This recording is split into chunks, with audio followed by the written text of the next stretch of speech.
এটা ছিল বর্ষাকাল। আকাশে কালো মেঘে ছেয়ে গেছে, চারিদিকে অন্ধকার হয়ে এসেছে। মনে হচ্ছে যে কোনো সময় বৃষ্টি চলে আসবে। হায় সৃষ্টিকর্তা, মনে হচ্ছে যে কোনো সময় বৃষ্টি চলে আসবে। তাড়াতাড়ি গিয়ে উঠোন থেকে কাপড়গুলো নিয়ে আসি। মালতী দৌড়ে বাইরে গেল কাপড়গুলো তুলতে। কাপড় তুলতে তুলতে অমনি হুড়মুড়িয়ে বৃষ্টি চলে এলো।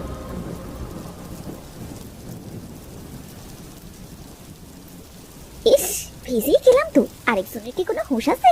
সেই দুপুরে কটা খেয়ে ঘুমিয়েছে তো ঘুমিয়েছে, আর কোনো হুঁশ নেই। বলি শুনছো, এবার ওঠো না, পড়ে পড়ে আর কত ঘুমাবে? গিন্নি, জ্বালিও না তো, আমাকে একটু শান্তিতে ঘুমাতে দাও। তোমার জ্বালায় একটু ঘুমিয়েও শান্তি নেই। ইস, কথা শোনো লোকের, আমি নাকি ওদের জ্বালাই, শান্তিতে ঘুমোতে দিই না। কথাগুলো শুনলে গায়ে জ্বালা করে। ইস গিন্নি, একটু চুপ করো তো, তোমার ঘ্যান ঘ্যান আর ভালো লাগছে না। নাও, আমি উঠে গেছি, এবার তোমার শান্তি। ওগো, রাগ করছো কেন? বাইরে দেখো কি মুষলধারে বৃষ্টি নেমেছে, আর তাই জন্যই তো তোমায় ডাকছিলাম। কই দেখি তো। তাই তো গিন্নি, এ তো প্রচুর পরিমাণে বৃষ্টি নেমেছে।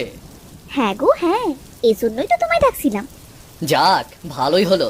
যে পরিমাণে রোদ গরম পড়েছিল, বৃষ্টি পেয়ে সবকিছু ঠান্ডা হয়ে যাবে। হ্যাঁ, তুমি ঠিকই বলেছো। গাছপালাগুলো আবার সতেজ হয়ে যাবে, মানুষ পশু পাখিগুলো সব হাঁপ ছেড়ে বাঁচবে। এভাবে বেশ কিছুক্ষণ বৃষ্টি হবার পর বৃষ্টি থেমে গেল।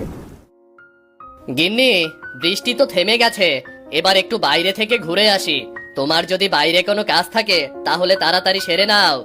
ঠিক আছে, তুমি এই বেলায় আর বেশিক্ষণ বাইরে থেকো না, তাড়াতাড়ি ঘরে ফিরে এসো কিন্তু। ঠিক আছে, আসবো। মাঠ ঘাটের কি অবস্থা দেখেই চলে আসবো। মঙ্গল বাইরে চলে গেল। মালতী বাড়ির কাজগুলো শেষ করতে লাগলো। বাবা, কত বৃষ্টি নেমেছে! মাঠ ঘাটগুলো সব পানিতে ভরে গেছে। চারদিকের পরিবেশটা কত সুন্দর দেখা যাচ্ছে। যাই, এবার বাড়ির দিকে যাই। মঙ্গল বাড়ি ফেরার পথে একটা ছোট্ট ডোবা দেখতে পেল। ডোবার মধ্যে মাছ কিলিবিলি করছে। কি রে, মনে হচ্ছে এই ডোবায় বেশ কিছু মাছ আছে। দেখি গিয়ে মাছগুলো ধরতে পারি কিনা। মনে তো হচ্ছে সবগুলো চিংড়ি মাছ। মঙ্গল একে একে সবগুলো মাছ ধরতে লাগলো। সে অনেকগুলো চিংড়ি মাছ পেল। বাহ, অনেকগুলো চিংড়ি মাছ পেয়েছি। মাছগুলো তো দেখতে বেশ বড় বড়।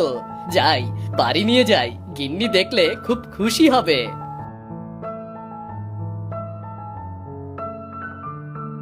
মঙ্গল রাস্তা দিয়ে হাঁটছিল, তখন সাবু নামের এক লোকের সাথে দেখা হলো।